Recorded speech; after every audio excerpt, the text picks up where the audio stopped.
नमस्कार, focus India में आप सबका स्वागत है। मैं हूं आपके साथ साकिब सुमन। दागी को बेदाग बनाने वाला अध्यादेश राष्ट्रपति के पास है। राहुल इस अध्यादेश को फाड़ने की बात कह रहे हैं। लालू प्रसाद यादव के बाद रशीद मसूद के जेल जाने की पृष्ठभूमि में प्रधानमंत्री मनमोहन सिंह पर भी इस अध्यादेश को वापस लेने का भारी दबाव है।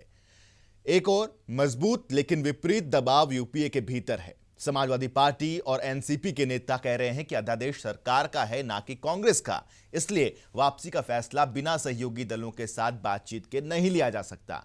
आज इसी दो दबावों के बीच फंसी मनमोहन सरकार की दुविधा पर हम बात करेंगे और अपने इस खास पेशकश में लालू, अध्यादेश और प्रधानमंत्री, इन तमाम चीजों के इर्द गिर्द आज की हमारी ये चर्चा घूमेगी।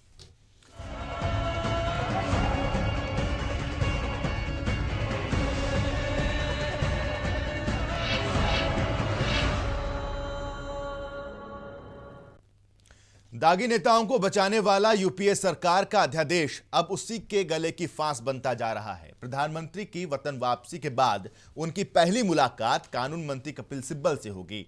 सिब्बल पीएम को इस पूरे मामले पर ब्रीफ करेंगे।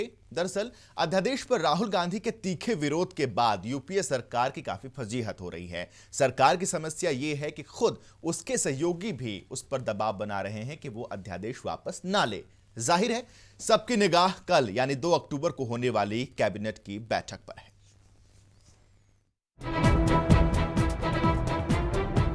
दागियों के अध्यादेश पर उठा सियासी तूफान अब क्या गुल खिलाएगा, ये कल ही पता चल पाएगा। लेकिन पीएम की वतन वापसी और उसके बाद उनके हर कदम पर अब पूरा देश टकटकी लगाकर देख रहा है। लेकिन इतना तो निश्चित है कि फिलहाल अध्यादेश पर सरकार पशोपेश में है। अध्यादेश पर सांसद में सरकार, दागी नेताओं के अध्यादेश पर कल कैबिनेट की बैठक।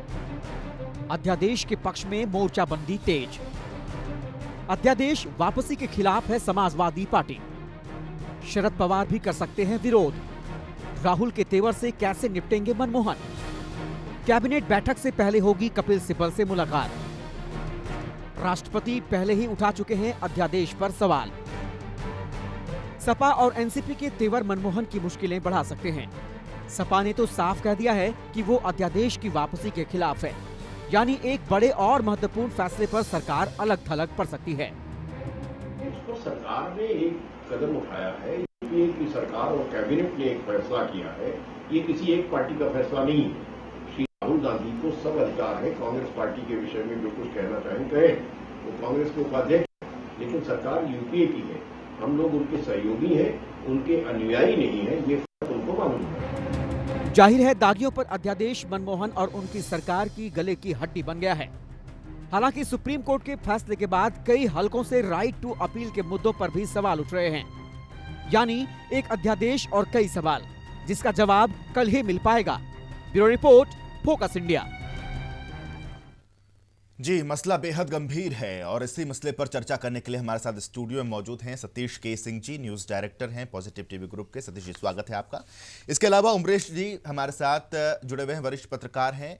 इसके अलावा वीसी मल्होत्रा जी हमारे साथ जुड़े हुए हैं, पूर्व सेक्रेटरी जनरल लोकसभा। इन तमाम तीनों खास मेहमानों से चर्चा करेंगे। लेकिन सबसे पहला सवाल सतीश जी आपसे, चुनौती प्रधानमंत्री के लिए भी है, सरकार के लिए भी है, कैसे आंकते हैं आप इस चुनौती को?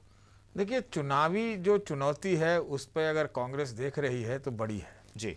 और अगर दाग धोने की बात है तो शायद पार्टी अपने आप चले, अकेले चले, राहुल गांधी की लाइन पे चले, वो एक बात है। जैसे जीपी त्रिपाठी के बातों में हमने देखा, वो कह रहे हैं कि वो राहुल गांधी के अनुयायी नहीं है बल्कि सरकार के एक सदस्य हैं। और जिस प्रकार से आज एनसीपी के तेवर कड़े हुए हैं, समाजवादी पार्टी जो यूपीए को, सरकार को बाहर से समर्थन दे रही है, और आरजेडी जिनके नेता अभी सजायाफ्ता होकर के जेल गए हैं, उनके तेवरों से लगता यही है कि एक यूपीए के भीतर घमासान मच गया है चुनावों के ऐन मौके पर।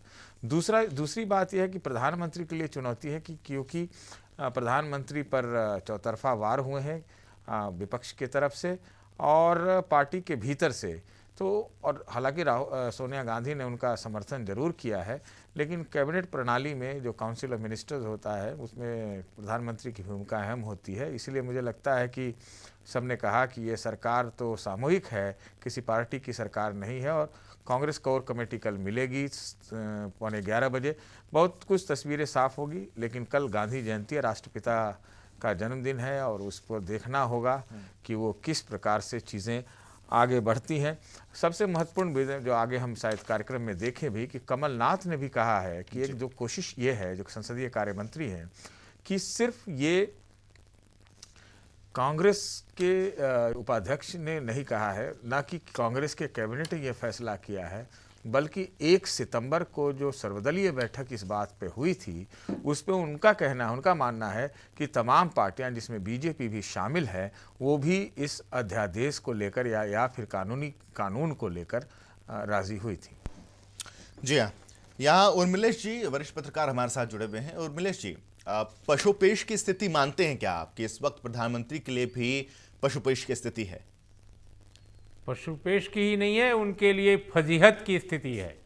क्योंकि उनकी कैबिनेट जिसके वो मुखिया हैं, जिसके वो प्रधान हैं, उसने ये अध्यादेश का फैसला किया था और इसके पहले संसद के दोनों सदनों में इसको लेकर वो बिल की बात आई थी। बिल को स्टैंडिंग कमेटी को भेज दिया गया क्योंकि उसको पारित नहीं कराया जा सका।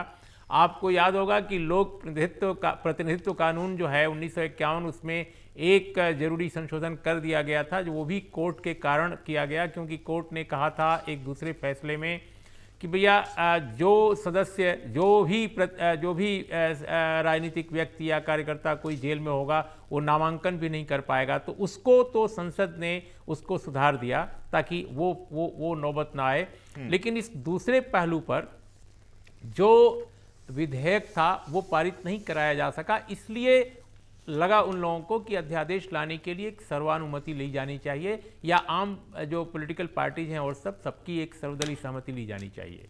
जहां तक हमें मालूम है और देश को भी मालूम है कि बीजू जनता दल के अलावा लगभग सभी दलों ने विधेयक के जो मूल संशोधन थे, जो मूल उसके बिंदु थे, उन पर सहमति जताई थी और ये जो अध्यादेश प्रस्तावित किया गया उसी विधेयक के उन बिंदुओं को आधार बनाकर इसको ड्राफ्ट किया गया।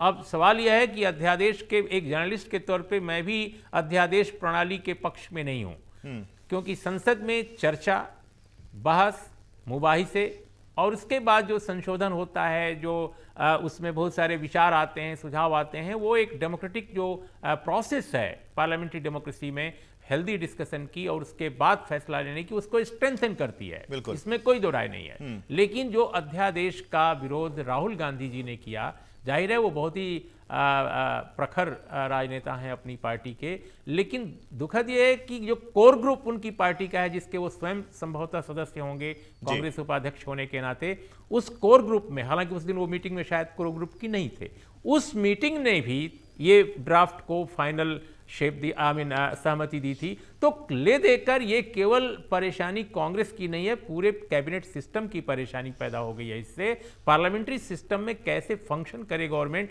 इस पर सवालिया निशान लग गए हैं। बिल्कुल, कई बातों का जिक्र यहाँ उर्मिलेश जी ने किया है और उसमें संसद का एक पार्ट भी इन्वॉल्व था। संसद का पार्ट अध्यादेश से को लाने से लेकर के उसको अगर वापस लिया जाता है तो किस तरह से तमाम चीजें सामने आती हैं, ये भी जानने की कोशिश करेंगे। हमारे साथ वीसी मल्होत्रा जी भी पूर्व सेक्रेटरी जनरल लोकसभा के जुड़े हुए हैं। वीसी मल्होत्रा जी, सीधे तौर पर एक सवाल ये कि इस अध्यादेश की जो पूरी प्रक्रिया होती है, क्योंकि बहुत पेचीदगी है इसमें, आम लोगों को समझना भी जरूरी हो जाता है, ये भी चाहूंगा आपसे जरा समझना।